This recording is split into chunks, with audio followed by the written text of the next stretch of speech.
Hello, sexy souls.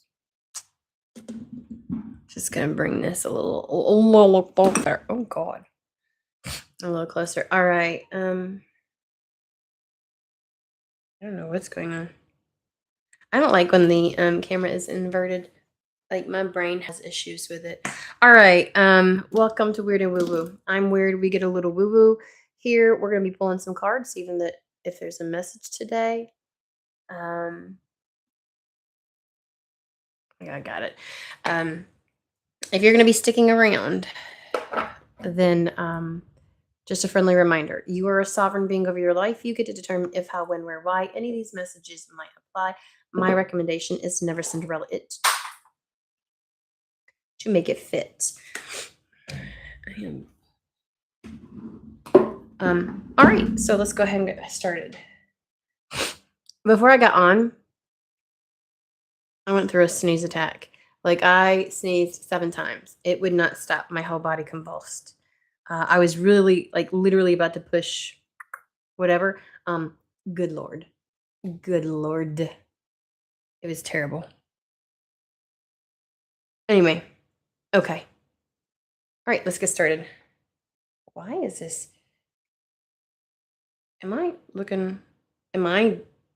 Look, sometimes I ask things like, am I dumb? I shouldn't be asking that. I should not.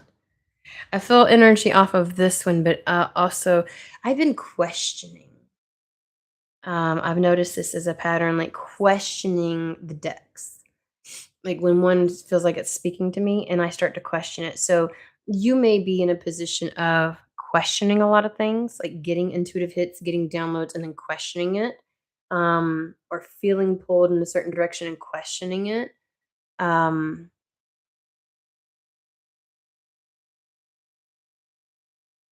Like questioning everything.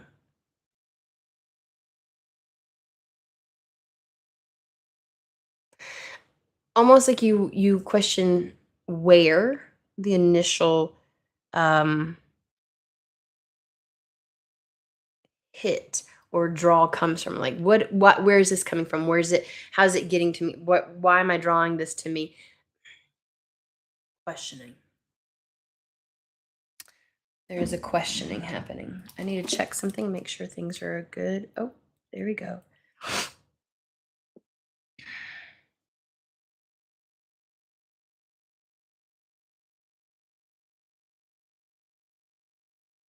Okay.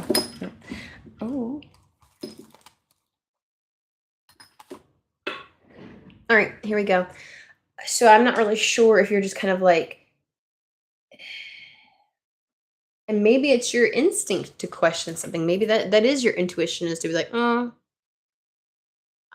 I'm not sure. So let's find out. Let's I don't know where this is gonna go. Um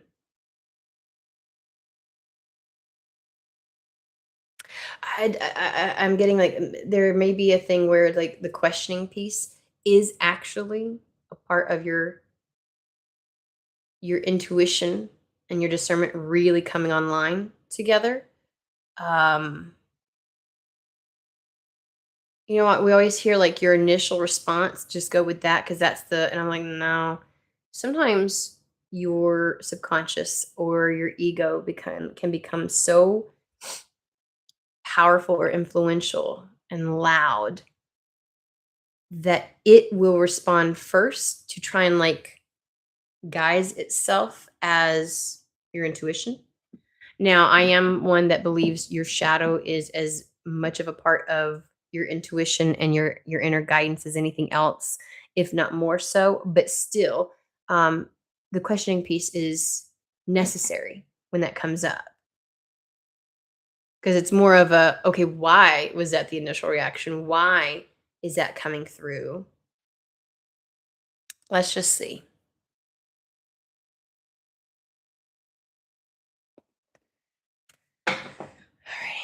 It's a Night Sun Tarot.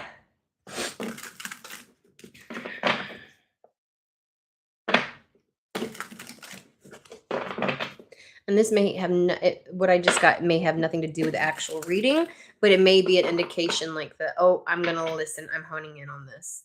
So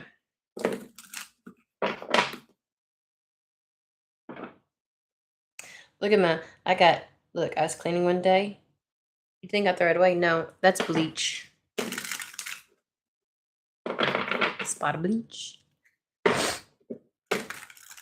I think I've had this shirt for look. Y'all gonna be like, what? At least 8 years. I want to say 10, but I'm like, oh, that sounds so. So we'll go with 8. All right.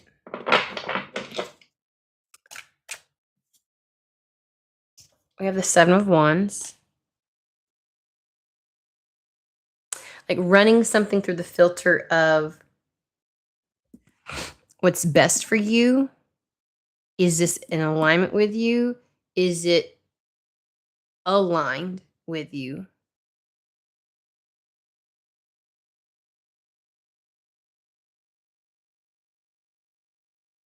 Is it aligned with you?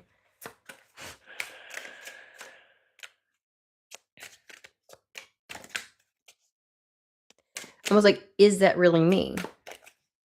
Or is it something else? Let's see. Trying to figure out the truth.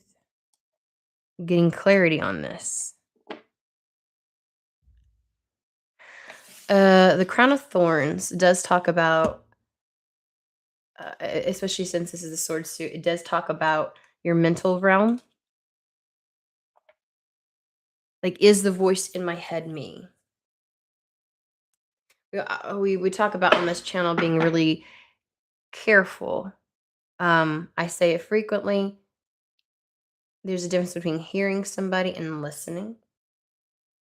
Listening requires an engaged energy.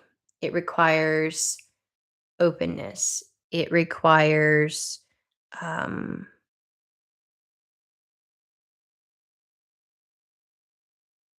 your guard being down, right?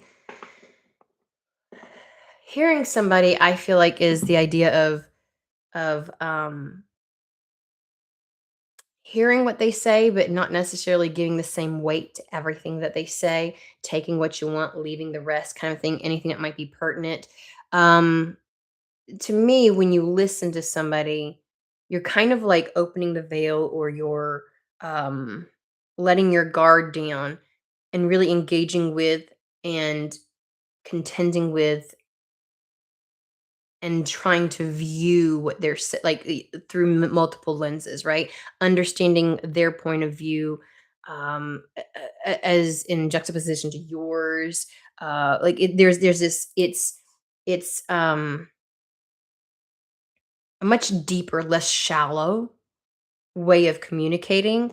But when you're willing to listen, like really listen to somebody, because you are open, it then means that you are willing to take on and kind of like it's like a ball that you can see from every angle, right? I want to lean towards like it's a part of critical thinking.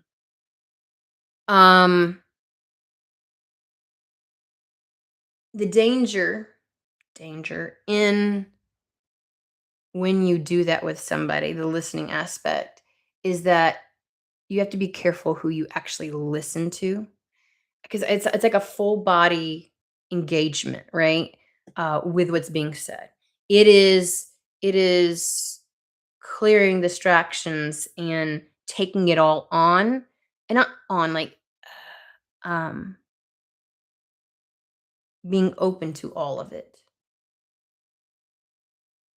Let's put it this way. If I say, yeah, yeah, yeah, I hear you,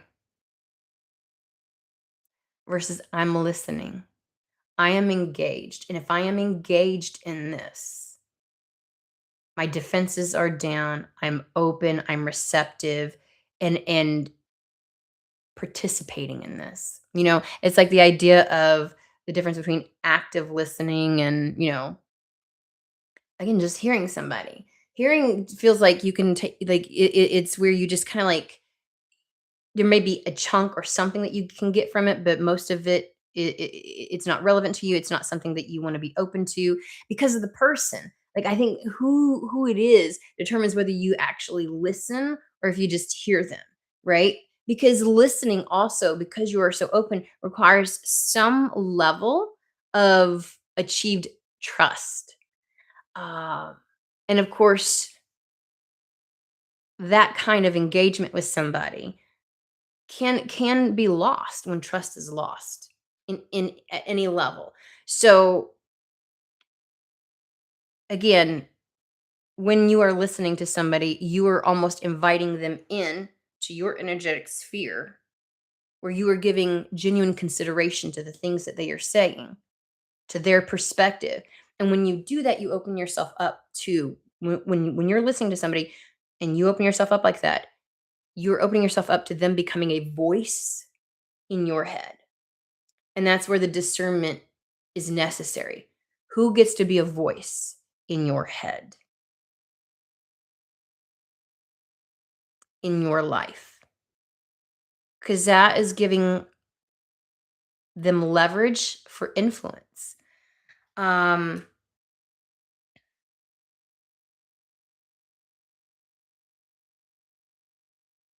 Hearing somebody is the acknowledgement of something that they are saying, but knowing that not everything that is said is valuable or pertinent to you, something that you want to take on. So you keep there's this distance. It's like I'll take this piece, you can keep the rest of that. And so again, like you can always tell if you know me and I'm like, I hear you. It means you'll be able to tell my demeanor, everything. I am not fully present and open, but I am, it's not that I don't understand that you're saying something. It's just, does it really fucking matter to me? Well, that's on a scale. Um, Hearing you is more or less just an acknowledgement, but that doesn't mean I'm receptive.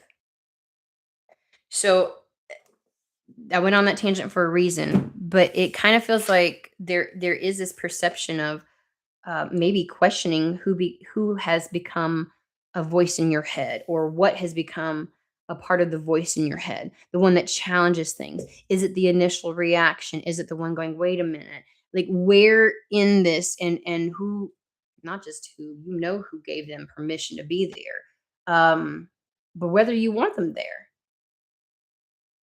Are you running things through someone else's filter, using someone else's influence as a way to look at things, or are you looking at things through your own filter, through your sense of self? And that that being careful and cautious, because the crown of thorns, that can be letting the wrong voice in, to be a voice within your life. Because when you become a voice, like when something becomes a voice in your head, it becomes a part of your lens, your paradigm. And so this can represent the doubts, fears, distorted, limiting and distorted thinking, and lenses that you have within your head. And so there is a lot of questioning going on with whoever this is for. Trying to decipher, is this me? Is this an external influence that I don't want? Is this my intuition? Is this my ego? And you may not be asking those very specific questions, but the mere wanting to understand what's what and which part of what you're thinking or how you're reacting is actually you, that's what's on the table here. Seven of Wands requires you to really know the self, to have that level of confidence, self-worth, self-respect, self-love, to stand in your power and your truth, and to use that in conjunction with your discernment and your boundary setting and your implementation of those boundaries and enforcement, really does require you to know you.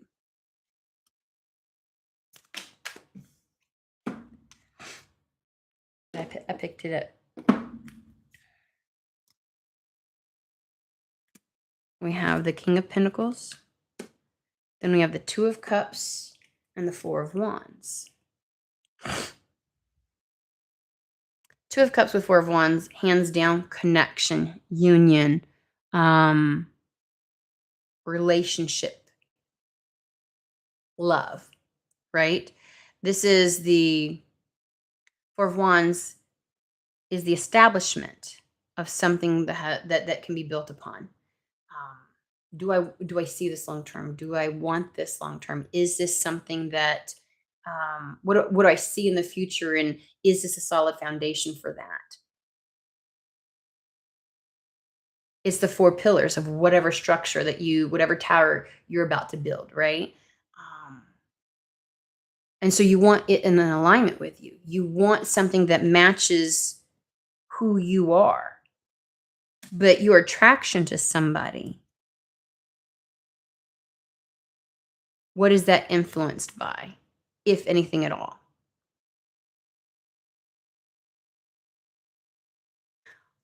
Your either attraction to or resistance to somebody. What is, and I think that's where the initial reaction versus um the second guessing and the questioning and the secondary voice that comes in. Which one is me? Which one is me?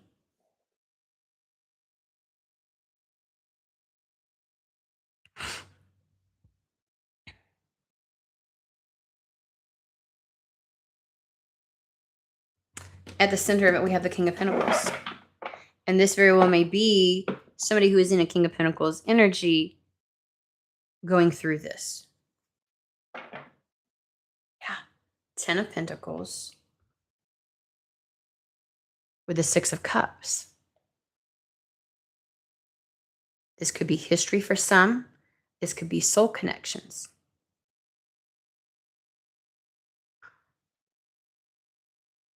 Is my desire or my draw to somebody stemming from something that's authentically within me? When I question my desire or draw to somebody, is that questioning coming from some level of programming or voice that I've allowed to enter into my life and I've adopted as my own? 10 of Pentacles, the long-term goal, which is exactly what we said. Somebody is trying to view a pairing, a coming together, as whether or not this is what they want as the foundation for the rest of their life. Question that I would pose to this individual is, do you base long-term goals and the vision you have for the future upon what it is that you truly desire and want? Or is it constructed based upon the voices you've allowed to become a part of your paradigm?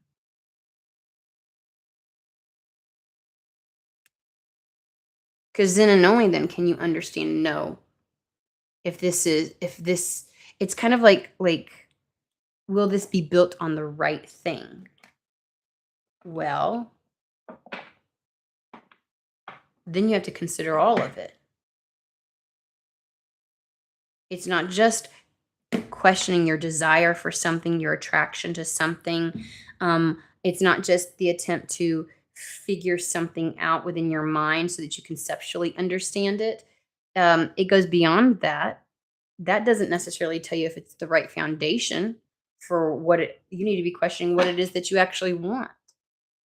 And if it's what you want or what you've allowed to be absorbed into your lens from others or other places.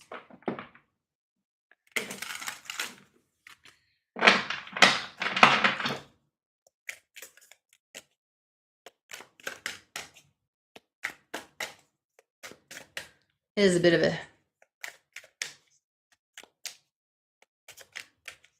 I want to say serious, but then I don't want to but this isn't a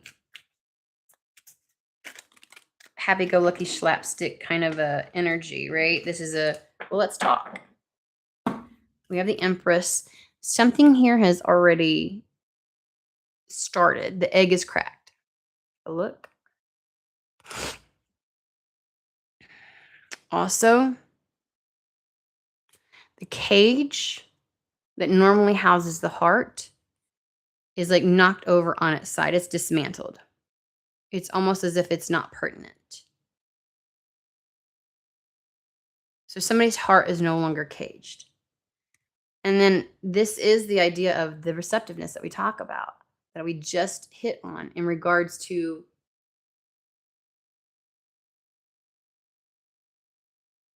whose voice, whose desire, whose truth is dictating your lens right now.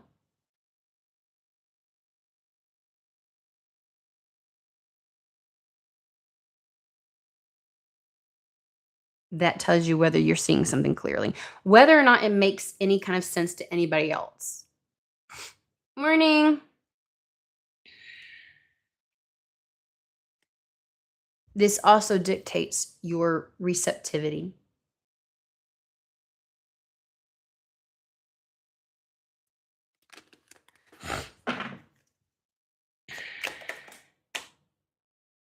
Mhm.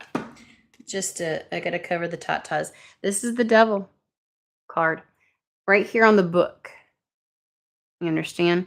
Right here on the book is the heart that was in this particular cage, right? This is what's on the line. The book is open. This is the same book that the high priestess holds. This level of questioning is coming to an understanding and a recognition of what this is and what the heart wants. Yet still being these two individuals allowing themselves to be shackled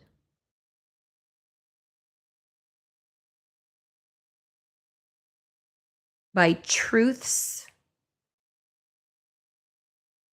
and understandings and voices that are not their own. There is a need to break this down and find out what it is that you want.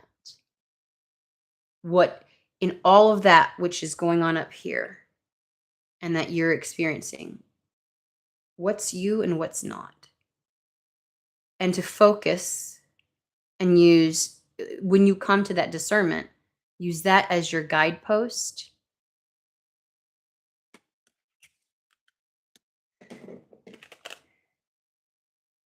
Somebody here appears to have their mask off while the other one still has it on. Let's take a look at that. But the one who has their mask off almost wants to kind of like, they're pulling on the chain that keeps the other person captive. This can be through conversing, processing, communication, in an attempt to help them see. There's some level of expression here.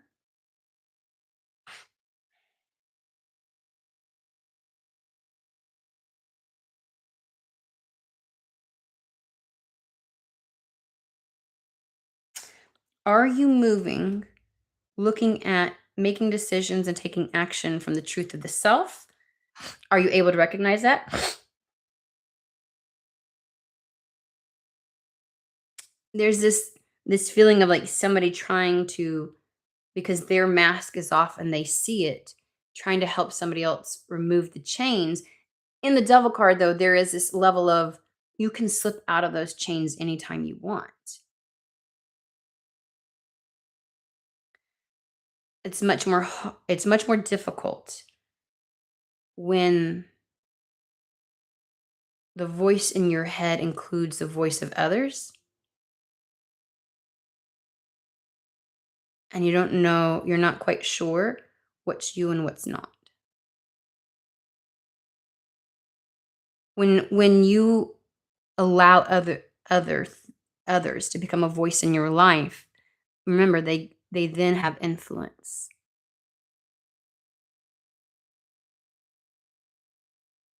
Um, and you have to be really careful about who you allow to have influence, right?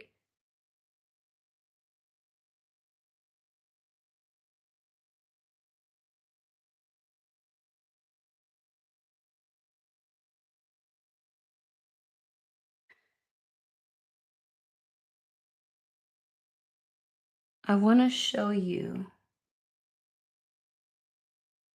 So we have this crown of thorns on the ace of swords. Both the high priestess,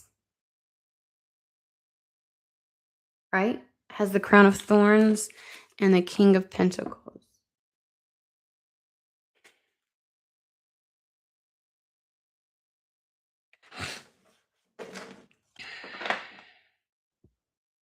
I'd say whoever is represented by the high priestess in the or high priestess, frickin' frack, empress. I don't know how to say it. The empress, because that egg is already cracked. It's almost as if that's the one who has the mask off. So I would say, because the king of pentacles came out first, and there was this cautionary tale about be careful of who you let in and who or what you are open to, because it becomes a part of your compass. It becomes a part of that which you measure yourself against. It becomes a part of the lens in which you look at yourself through just as much as anything else. It seems as though the king of pentacles is questioning. That's where the questioning is coming from. Is this is my initial reaction, my desire, me? Or is it me questioning the part that's me? Is it the part that's questioning my initial reaction? Is my initial reaction based on impulse and driven by my subconscious rather than, because that those voices get embedded in that.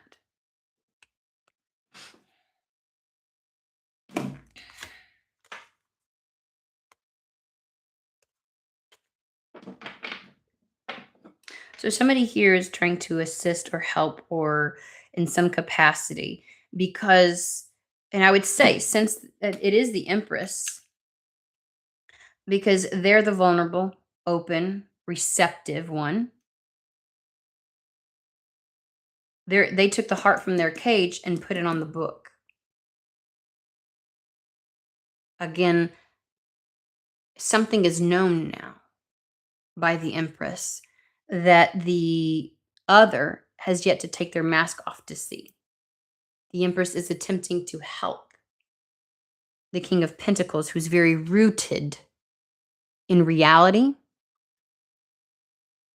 So to me, that says that there's something within this King of Pentacles connected more to the spirit, to the heart, um, that they are, that is coming up within them, and potentially what is questioning, because this is a very reality based, what's in front of me, practical, logical, pragmatic, um, fact based, proof based, kind of like, um, uh, anchored in to the everyday, right? And so there's this questioning of truth here. I'd say someone's pull, gut instinct draw is is really a part of them, and that which questions it. I don't know, though, your instinct and your knee-jerk reaction, which can be a part of due to the subconscious. So I haven't figured out where this, which one's which. And I think that embodies the King of Pentacles. He's like, I don't, which one's which. When I question my mode of operation, right? Am I, again, am I operating from something that's other than me? Is the true essence of who I am, the seat of my power, the one that's questioning all of this? Let's find out. Because, sorry, when I get to going, my apologies. This is a general reading. Oh, sorry, guys. When I get to going, it's hard for me to start and stop with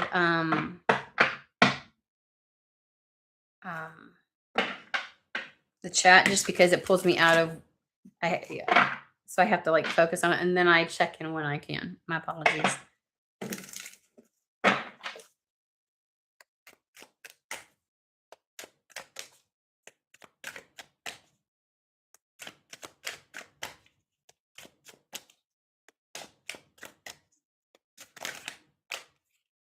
Chariot.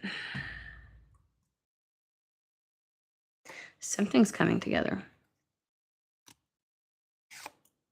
Something's coming together.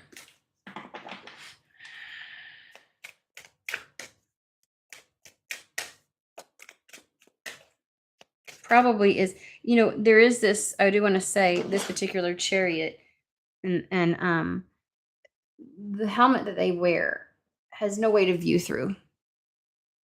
This is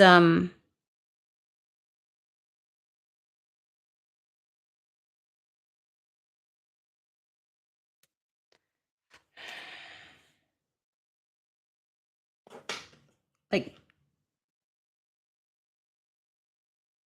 moving forward blindly. Hold on.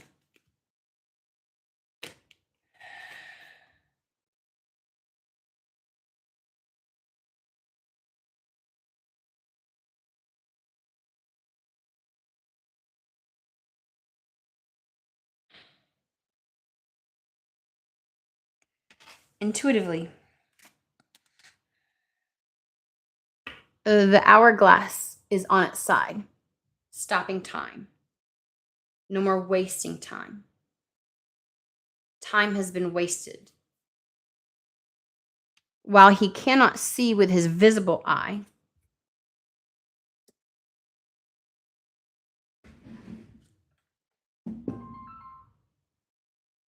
sorry, all the spam calls in the world, he instinctively, intuitively knows. So he has his staff here and he's pointing the direction. He's like, this way. So that to me is his gut, is intuition.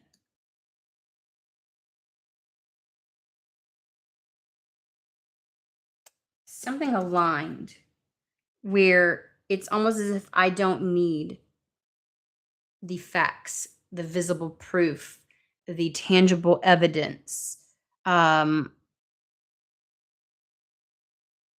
follow my instinct. Enough time has been wasted. I also want to show you something that I really love about this particular one. I just like coming through with imagery. If you get close enough in this deck, this shoulder armor is a face. So is this shoulder armor. And you can't see this one, but you can kind of see this one. Again, it's the yes, no, the going back and forth. Is this right? What's this? There was that confusion, the questioning, the da-da. So how like they usually have like, the angel and the devil, or the different the sparring different viewpoints and lenses to see something through, right? So each on his shoulders. And it's like, while those exist, there is going to be no more wasting time. They're going with what they are drawn for. They must have figured out that that's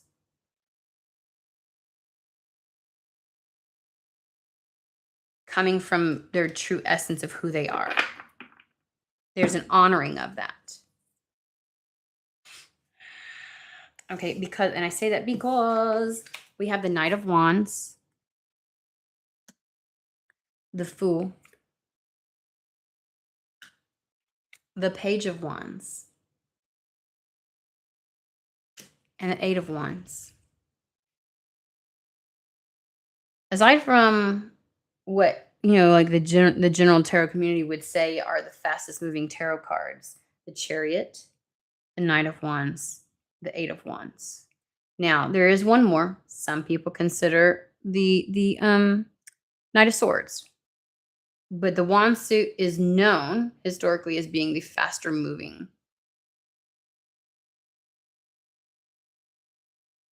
energy. The Chariot is the determination, the alignment, the energy behind it.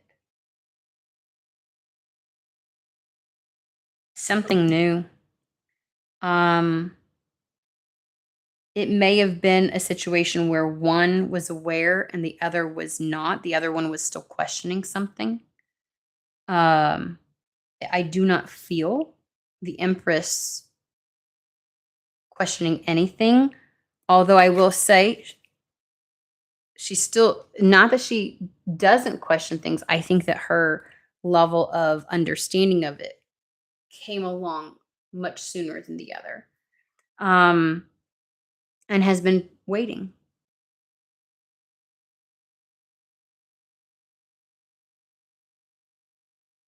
Already placed her heart on the open book. There's something about something that's meant to happen, or I know some people don't like this, like predestined or written, or a path that's always been one that someone was supposed to walk down. And it feels as though she committed long before the King of Pentacles. Well, long before, we'll say before. I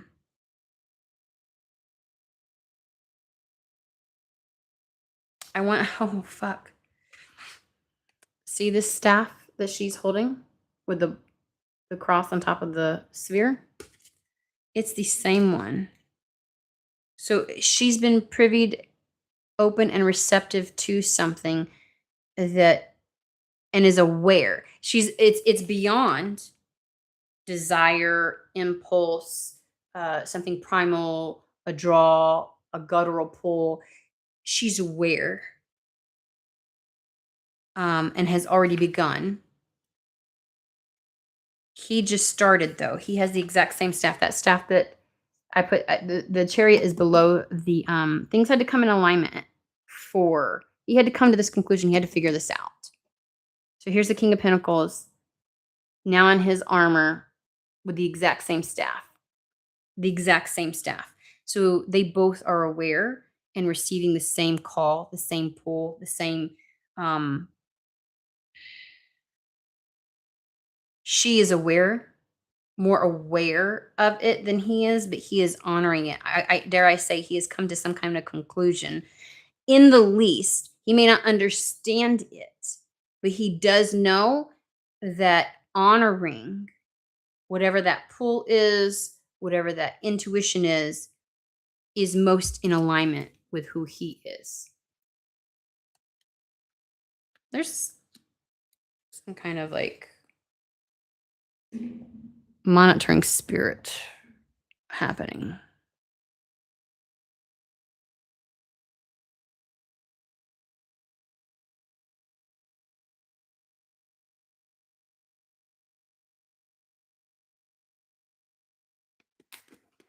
So there's going to be a very fast forward movement. Knight of Wands is initiated by the masculine. I'm just saying masculine because we've got the King of Pentacles here. Whoever, very swiftly and quickly start initiating and moving towards. It's the shit or get off the pot, because they are aware, because they've come to this conclusion, because they've come to this alignment that I'm going to follow this instinct. It happens very quickly. They move very quickly towards the thing, right? Because the idea of, right, the Knight of Wands, he doesn't hem and haw. He doesn't sit there and contemplate. He doesn't dissect it to oblivion. He sees it and he moves towards it with gusto and speed because he desires it. This masculine is following his desire. There's an initiation. They approach with desire.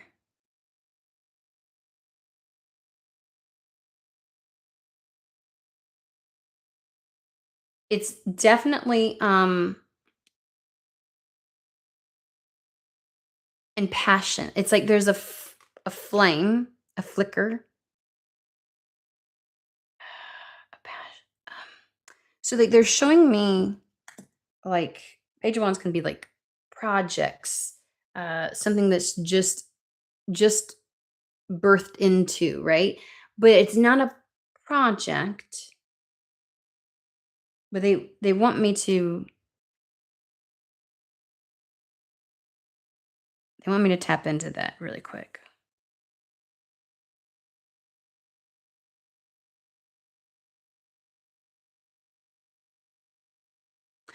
And now I'm getting flirting, chemistry. It's the thing that oh god, okay, we're gonna get to the bottom of this. They're showing me a bunch of images. Um, yeah, like fodder for a fire, like, a fire starter? Fire starter. So there's a sense of enthusiasm, gusto, desire, passion, like, ooh, something's lit a flame under there, like, but it feels as if it's like, and you know how it's contagious? It's like something's getting started. They're initiating something. They want to start. Why do I feel like they're trying to start a flame? I either want to say within you or under you.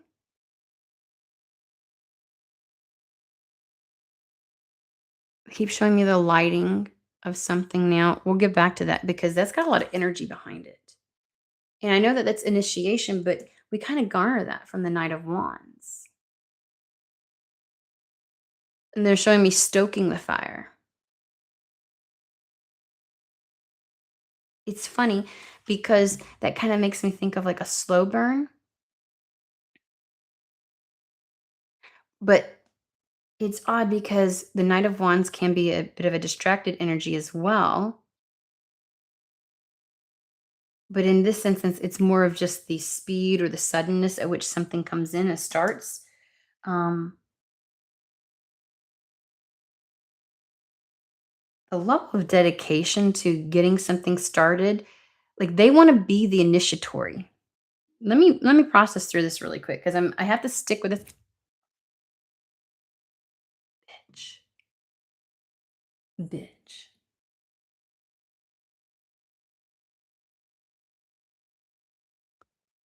Something someone doesn't like this. Remember I said there's like a little gnat fruit fly thingy. This is nowhere near the kitchen. Um,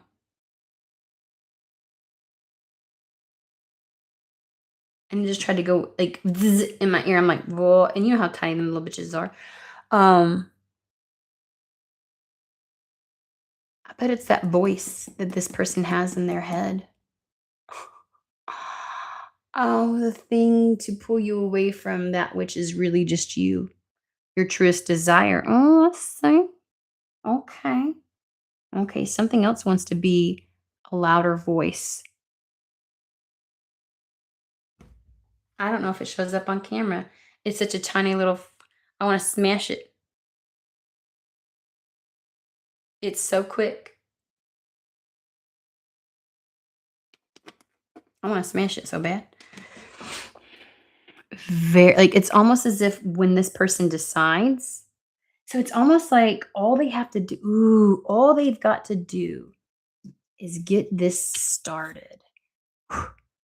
Stoke the fire, light the flame, initiate with their desire, their passion. I'm getting like charm. Knight of Wands is charming. Oh yeah. Oh yeah. And they kind of like stoke like it's almost like spirit will take it from there. Spirit stokes the fire. Eight of Wands. Because I always look at, in traditional Rider-Waite, the Eight of Wands doesn't have a person in it.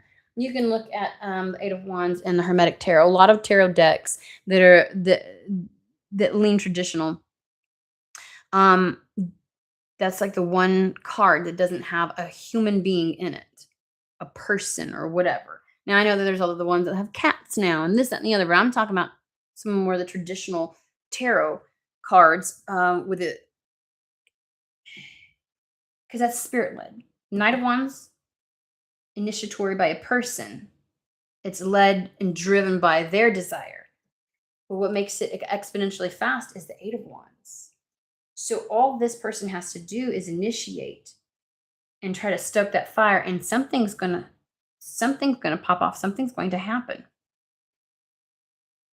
It's almost like starting a fire in a drought.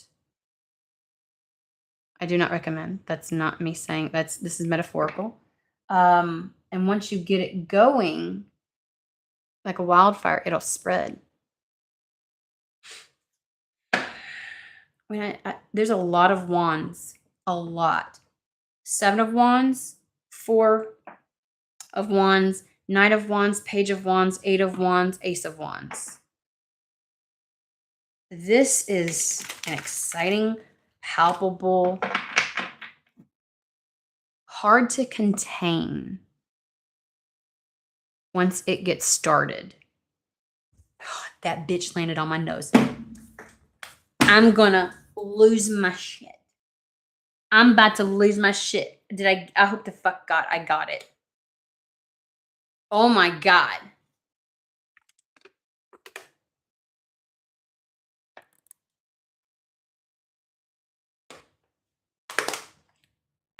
There's a fucking window right there. You'd think that it'd be attracted to the window.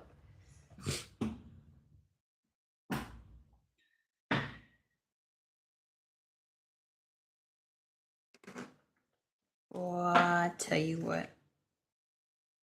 Queen of Wands. Okay, let's put this deck up and we're going to use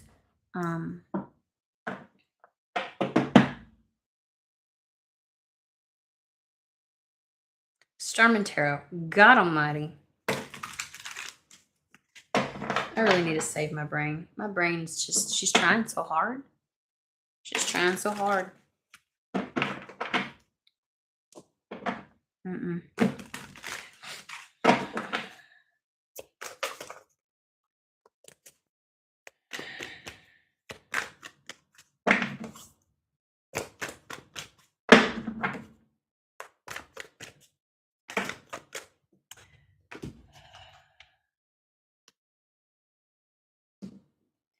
I will say, it seems as though the Empress has a bit of confusion. We have the Seven of Cups, Empress, and the Knight of Pentacles.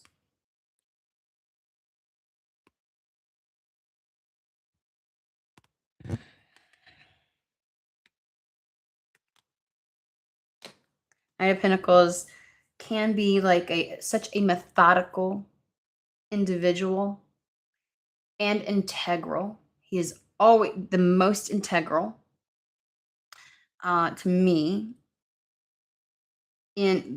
because I have to come to this truth and understanding before I will ever initiate anything. He is in alignment, trustworthy, honest, transparent, vulnerable, open, true, sincere.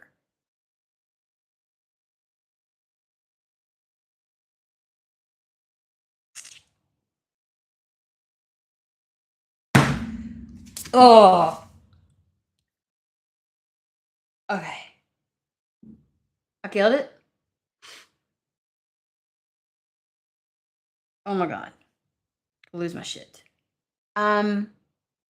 He's sitting on this though. It's like she's confused as to what is taking so fucking long.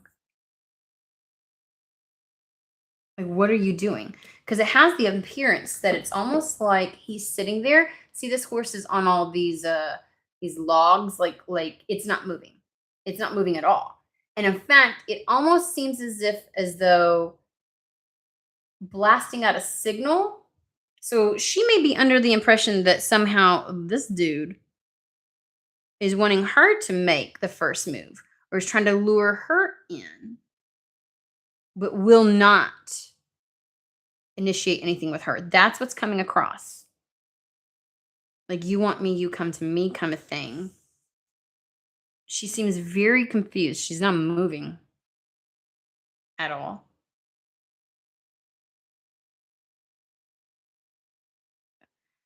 Remember us, like all the brain, all the different parts in this particular the horse. Look at all those cogs.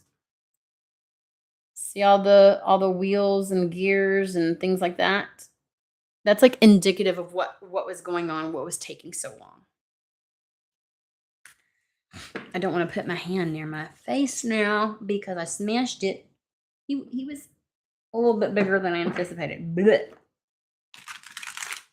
So I'm gonna take that as a sign. Landed right here. I got him. So whatever this, I feel like the King of Pentacles has identified, targeted, and is in the process, if not already removed, the voice that was within him trying to create confusion. Now, maybe this Empress understands that. She sees the confusion that he went through because, all the cogs and the gears and things like that. She sees him being immobile.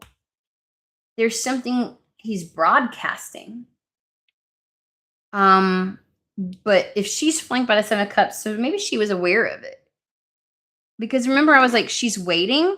Like she can see here that the mask is still on. She wants to help alleviate and remove the chain, but obviously they have to be the one to do that because if they want to stay stuck, they can. There's nothing she can do about it. And she's over here just staring, waiting. Remember, like she's already placed her heart on the book. She's already committed to whatever path and said yes. She's open to, committed to whatever this destined path or whatever this predetermined path is that she's always meant to be going. She's there. She's vulnerable and ready, right? And so it's almost as if she's holding space. So she felt the same call, but she has discernment, eyes wide open. When he's for a period of time, King of Pentacles is very rooted in reality and the mundane and the day-to-day and the facts and figures and things like that. Proof, evidence, blah, blah, blah, blah. Now experiencing something that he couldn't wrap his brain around and then started to dissect and go through. That's all the cogs that are wheels and gears, things like that, churning in there. She very well may have been very, very aware of it and like holding space or I want to say short of waiting. Again, even in this one, here's the bird cage. It is open. But over here, right next to her, on the seat with her, is the scissors. Oh my God, get close. Scissors. There we go. Now, they're showing me a lot of images. We're just going with it, guys, okay? Remember this thing? Maybe that's not him emanating a signal. You see that? That frequency coming out of the speaker? It's almost as if somebody came along while he was doing all of this and sat that fucker right there and started blasting a suit. Some kind of something, some kind of signature. Y'all aren't going to shit a brick with this one. Are you ready? Look at that old school microphone. See the electricity all around it emanating? It's almost as if she was trying to help. I think she was trying to do something. This is getting a woo-woo, okay? She was trying to do something to help. Remember, one of them got a covered a tatas. The one with the mask off, trying to grab at the chains that are around the other person, trying to pull them off. I don't know what she did. I don't know if she did anything woo-woo to help do that, like to help alleviate, or if in holding space and waiting and being patient, but she, emanated something. We do have a lot of wands out here, so dare I say, there could have been some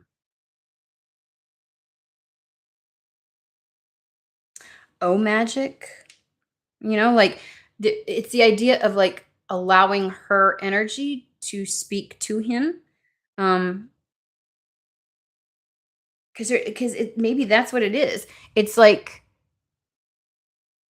I feel like this frequency is something like trying to transmute the truth, trying to transmute something to him again from her, but also, and again, trying to break him free from the tethers, from the chains. That scissor could either be one, trying to help break him free. How this pans out and in what way, I'm not sure. This could take on some very tangible things that occurred, like real like attempts and events and things like that, all the way to the woo woo, right? To the um,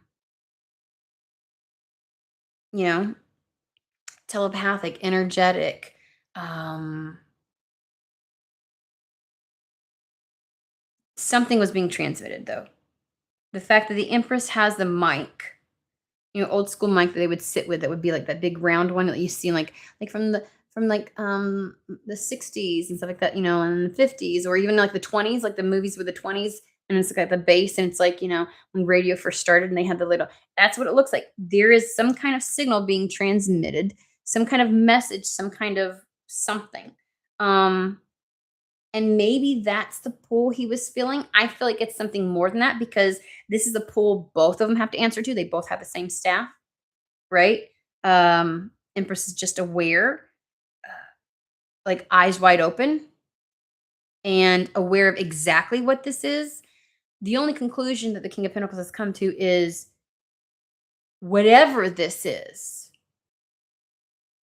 draw, this pull is what is in alignment with me, and is the thing that's the most truest for me, and the path that I need to honor, even if still yet I don't fully understand it. And so they're acting on it. Again, I don't do,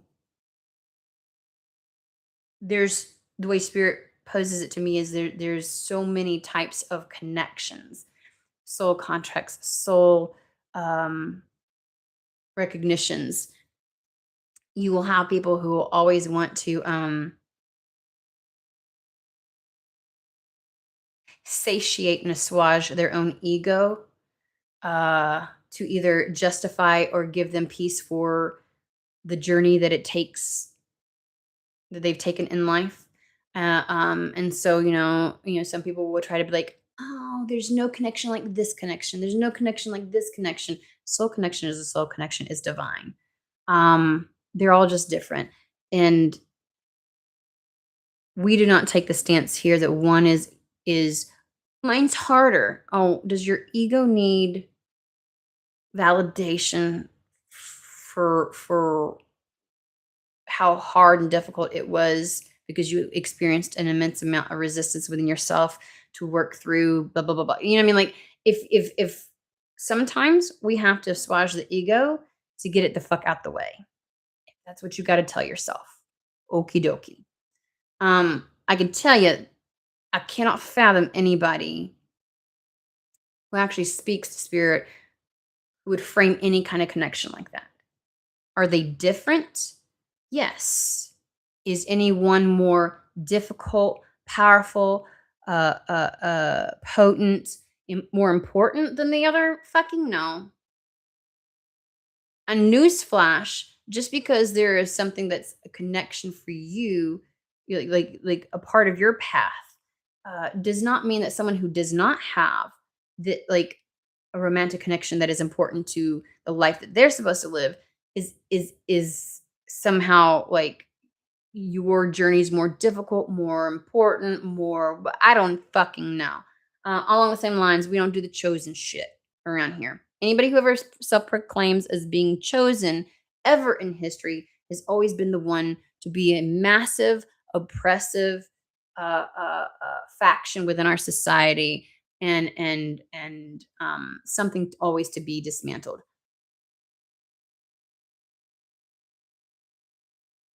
Again, anyways, you choose your destiny, and everybody has a path that they've wanted to walk before incarnating.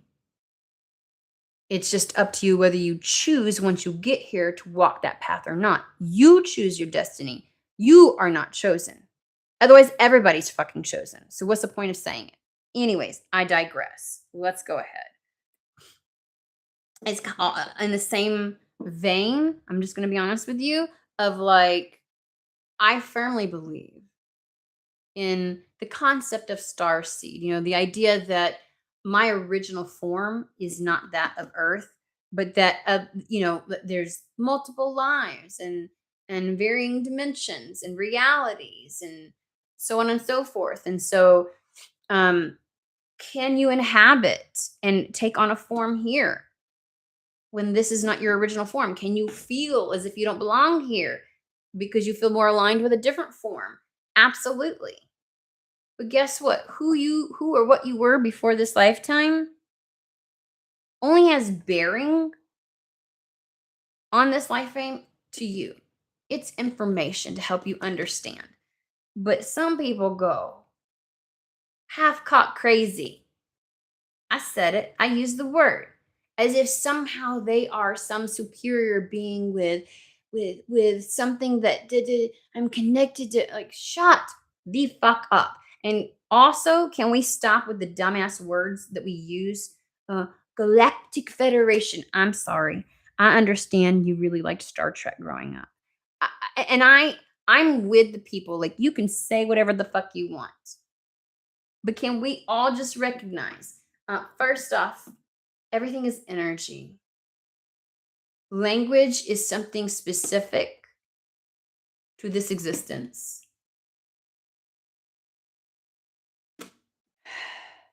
And yes, sometimes we choose, for the lack of a better way of describing it to others, dumbass words. I get it. I get it. I understand where everything comes from.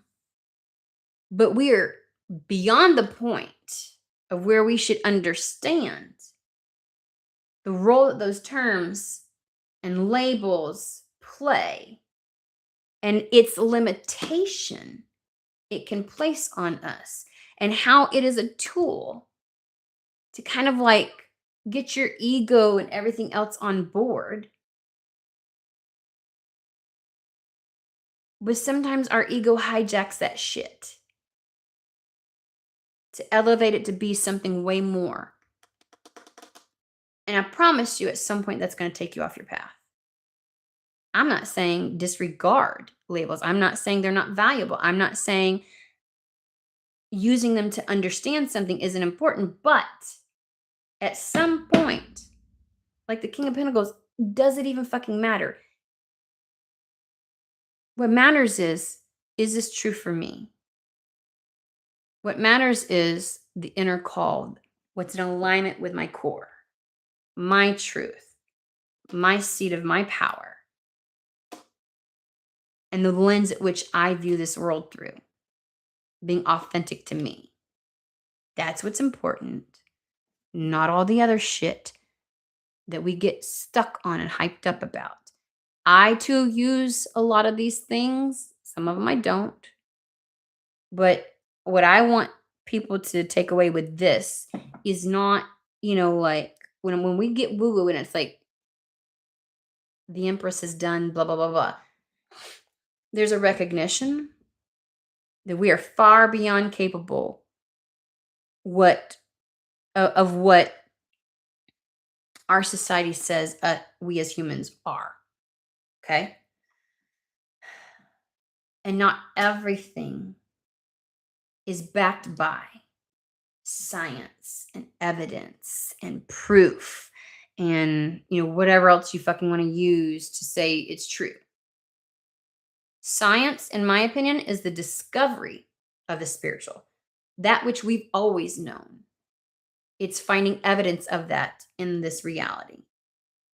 We are still discovering the evidence of all that we know in this reality, and we will continue to do so.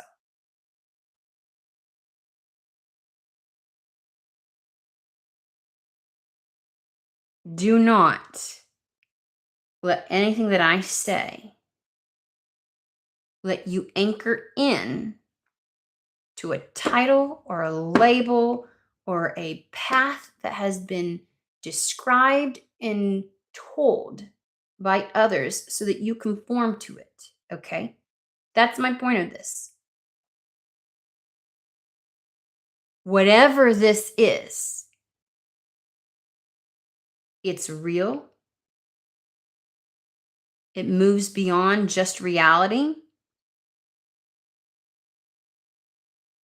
There are things that are not explainable by logic, pragmatism, science, facts, evidence. Absolutely. That is true.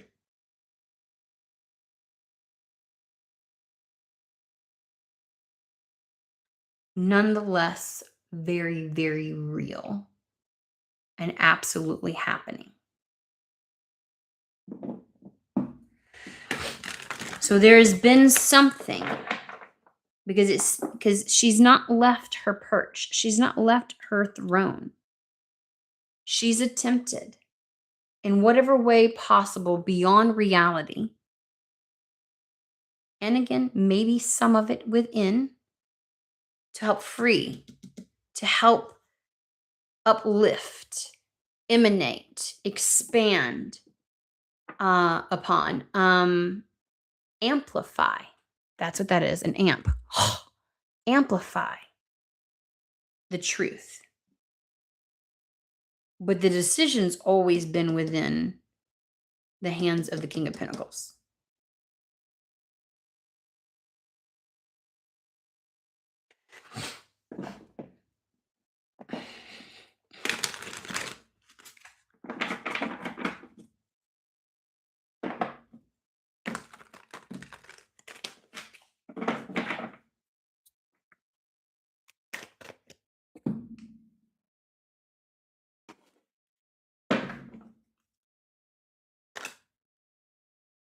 That's a book.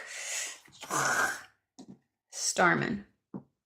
Well within someone's grasp. Starman is the magician.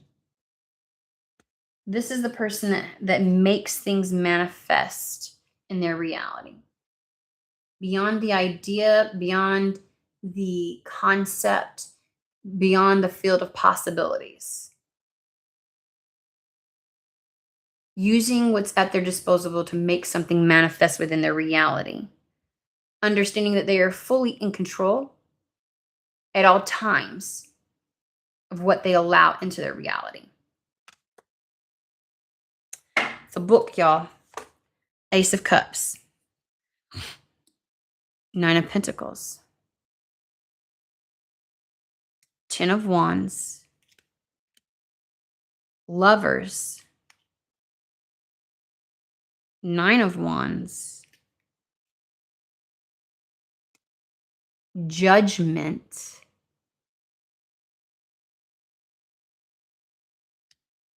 And the Ace of Pentacles. So flanking this, we have Ace of Cups, Ace of Pentacles. This is bringing a love into reality, which only happens when you honor the self and the love that you have for yourself.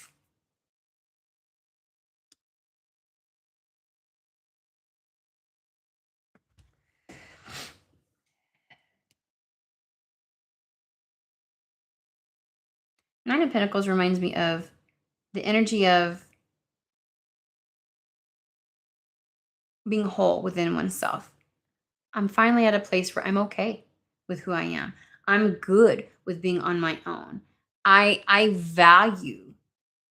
have found my sovereignty. I know who I am. That was the first message at the very beginning. I know who I am.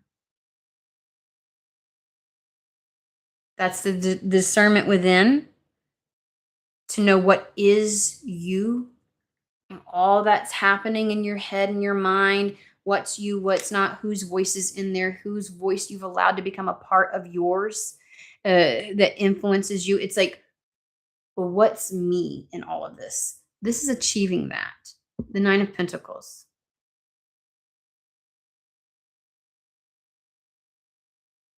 I may not understand the world and I may not understand everything that's going on around me, but I sure as hell know me. And I live that within this reality. 10 of Wands is now that I've achieved that, I understand also the limitation of what I get to experience in this world.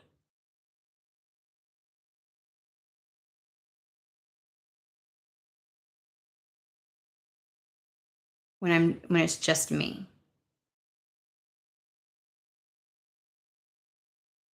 True experience of this world is you in connection with it, crossing paths, interacting. There is a reciprocal flow. That's where living happens.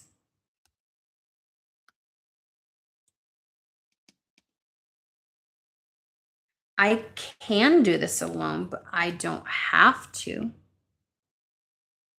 And far be it that again, we talk about this all the time on the channel too.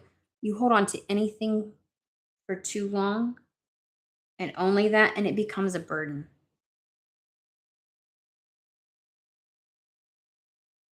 It becomes the prison you put yourself in.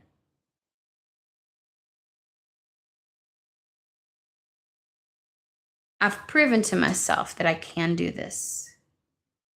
I've proven to myself that I know who I am.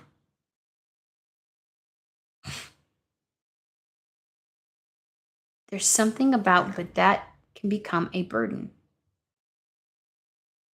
Because now I'm ready to live.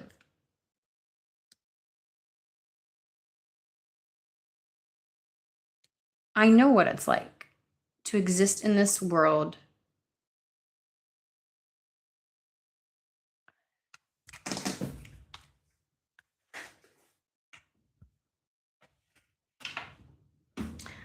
because I've found my voice, because I know that which is within me is me and that which is not.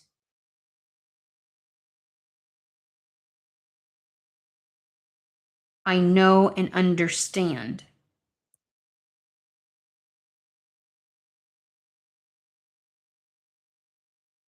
It's the idea of perfecting that. Like I know I can do that already.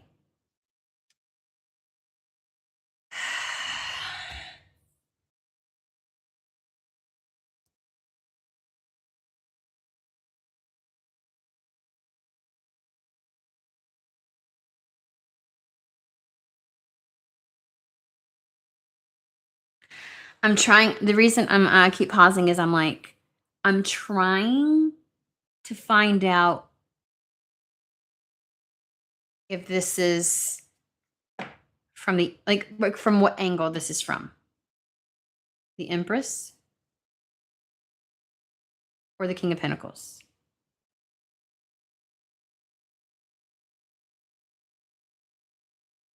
They both have the crown of thorns. They both have the same staff. They both have the same innate understanding and draw. I could do this on my own. They both thought this. I could. I could. I can. I have. I could.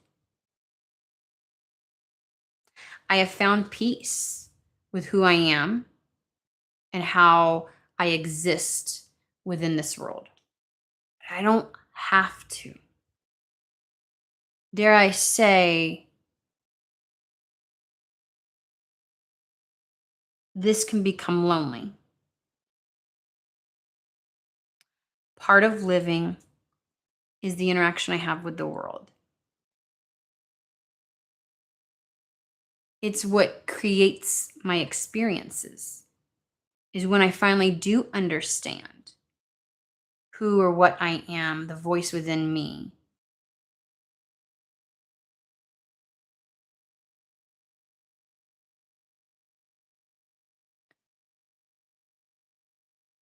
Using that in juxtaposition to somebody else's. It is the epitome of, because I have that discernment, I can pick and choose now the voices that I let come through. It's like that invisible shield where they come in and you can listen and you can hear. You stay with just your purview, right? And you become stagnant. You operate in a vacuum. You do not grow. And that becomes a burden because your understanding, your experience, and your worldview are all limited. Opening up and no longer doing it alone, it's not like before when you would open the curtain and allow the wrong one in. What is it like when I open the curtain and let the right one in? What is that like in their worldview when the core of who they are interacts with the core of who I am? And at the very beginning of this, we talked about that expansion that happens, right? Difference between hearing and listening to somebody. That's what they're talking about with this lovers.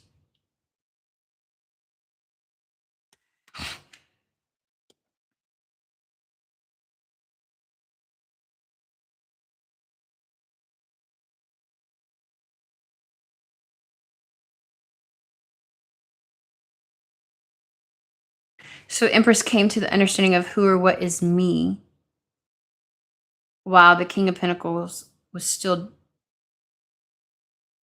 working through that. Empress understood, became open.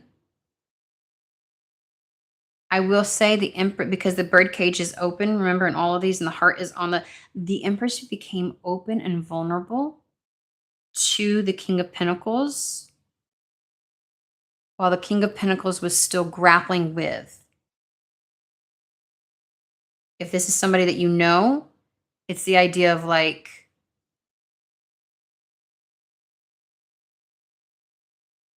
how much of what and who you are and what you're saying do I align with? Do I want that to be an influence in my life? Do I, like, remember, there was a lot of questioning happening. He's getting to the place where now even he is opening up. That's what this is saying.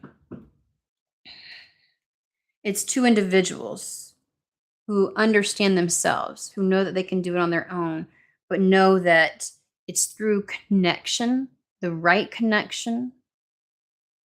It is through this soul contract recognition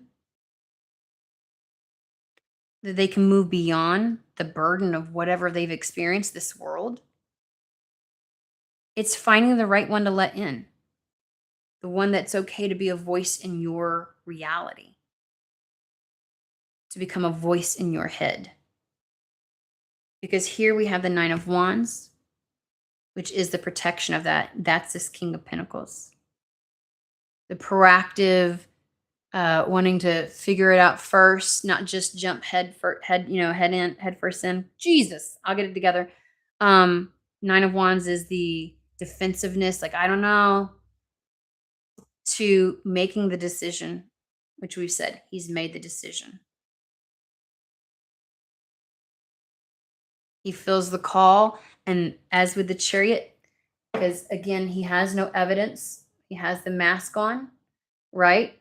Things are in alignment. He knows that what he feels pulled towards is true for him. That's all he needs to know. He has forgone the idea or the notion that I have to have something tangible, intellectualized, that gives me permission. I know who I am. I know what's right and true for me, and that is what I'm following. He has at least come to that, even if he doesn't understand anything else about why this is happening or how it's happening, or he knows to act is in alignment with him. He knows this desire is true to him. It's not It's not a fantasy. It's real. He can recognize it. And so he's making that judgment call. He is hearing the call that was put out by the Empress. He feels drawn and he is answering that. And he is making manifest something into reality. Ace of Pentacles is the seed that creates something real in your life.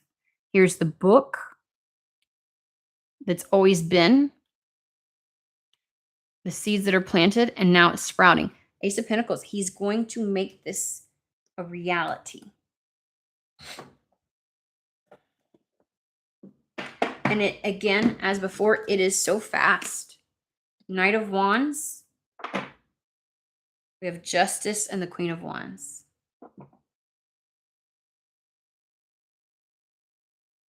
He's no longer hesitating.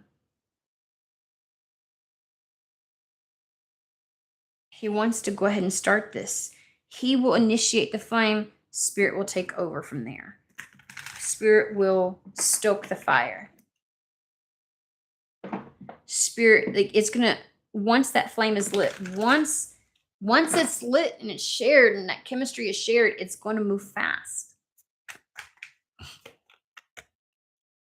Almost. The World.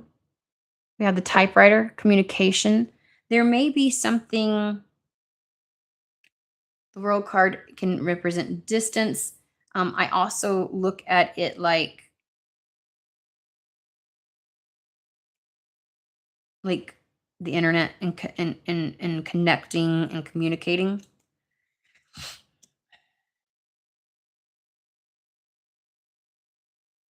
Like I look at the peace pipe and I also think of like smoke signals. There could be distance here. This could just be the desire to move something along.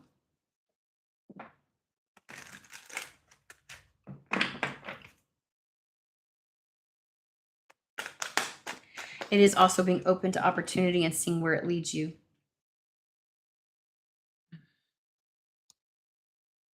Yeah. I literally just said that. Five of Swords, that mental, like, needing to understand to the Three of Pentacles. Being willing to see where it goes. Connecting. Coming together. Working together on something. Trying to build something. Let's see where this goes. Anything else, Spirit? Oh, anything else? Queen of Pentacles. Queen of Pentacles, Five of Cups, Devil.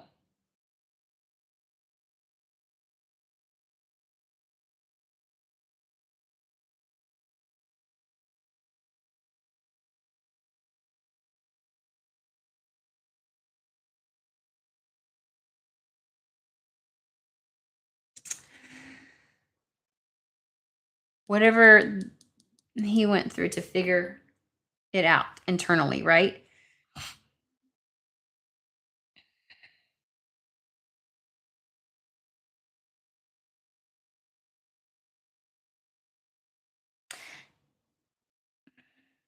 It may have been overshadowed by past pain, mistakes, things that have gone wrong, disappointments, emotional disappointments, which may have pushed him further into, I've had enough emotional disappointment in my life, and things not work out, that my comfort is in the earth energy, the reality of things, the facts and figures, the things that I can see and prove, the things that have evidence. What I see with my eyes, I trust that more than what I feel. But that is something that they are overcoming.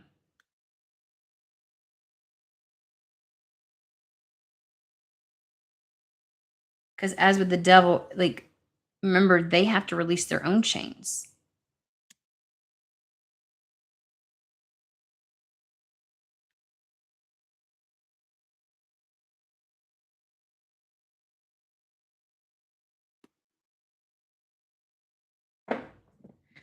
they at least see somebody worth finding that out about. Give me more on this idea of the Queen of Pentacles.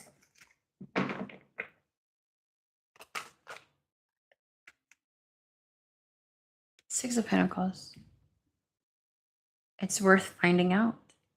And the Six of Pentacles is a choice to give or not give.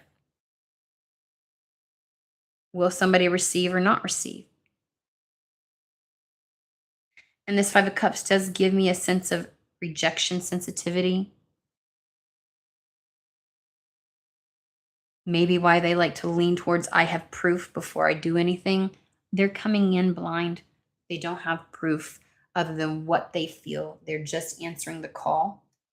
It's like, I don't know if this is real on their side, but it's real on mine. Six of Pentacles. So they see the Empress as a Queen of Pentacles.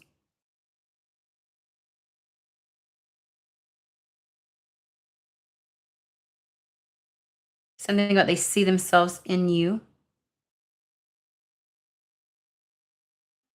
With all of your potential. Queen of Pentacles is the everything that I could want.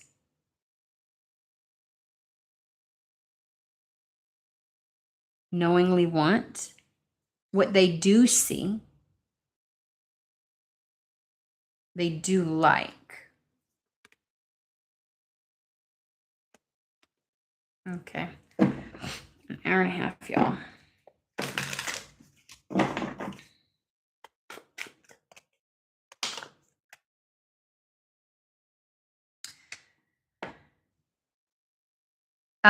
It does require a bit of bravery. Because again, they would much prefer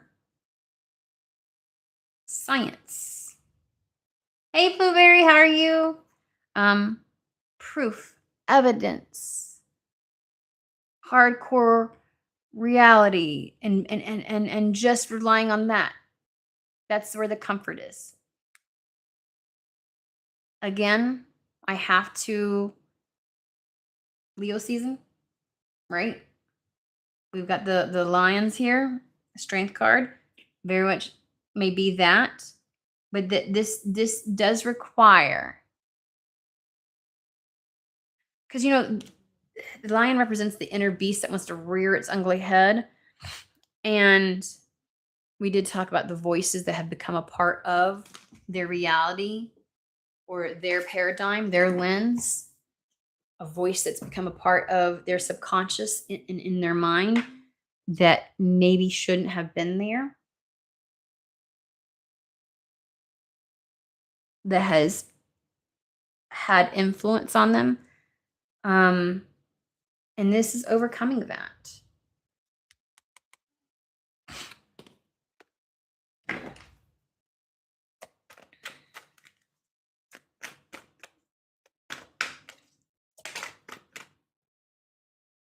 She made her appearance, Queen of Wands.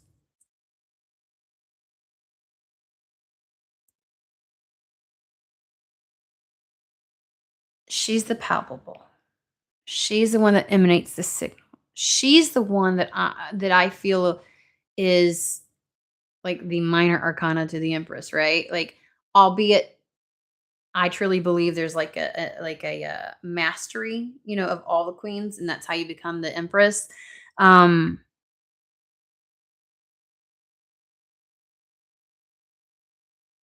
without the mastery of the Queen of Wands, you for certain cannot be. It's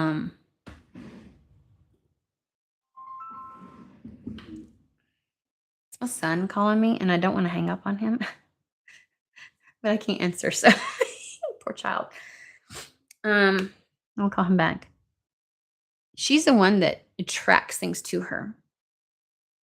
Because she couldn't make him, there's nothing she could have done. She was so aware and could see what he was going through. There wasn't anything she could do to make him answer that call, see what this was, come towards her. It had to be of his own volition, right? But this is the energy of emanating. and drawing it to you and waiting. Waiting in the sense of holding space.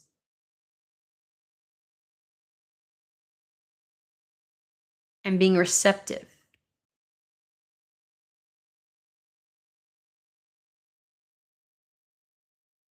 So there's something very magnetic about you. Their mind has picked up on all the tangible things, meaning like, as the Queen of Pentacles is like that forward facing. What do I see though in reality? Because remember, the King of Pentacles, very reality based, very impressed with. But there's an acknowledgement here of something very magnetizing that's beyond what can be seen, found, discovered. So they're following that. They are following that. Alrighty.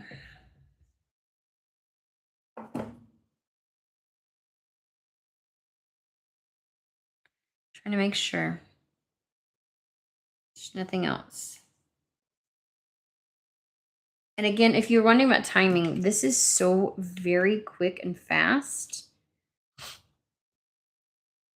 Because we have the Chariot, Knight of Wands, Eight of Wands. This is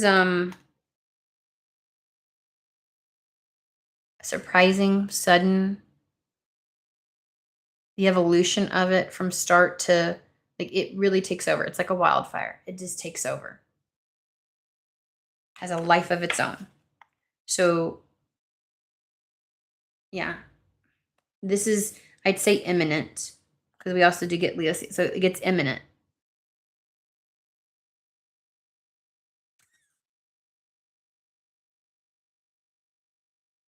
I'm not sure, even with all that the Empress is aware of, how she is aware of how imminent this is.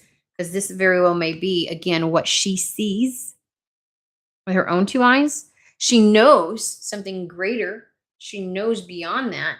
But she has no recourse but to accept what it is that she sees in reality. And right now, for her, he seems to not be moving. Seems to be there, no movement. He seems to still look like he's in process.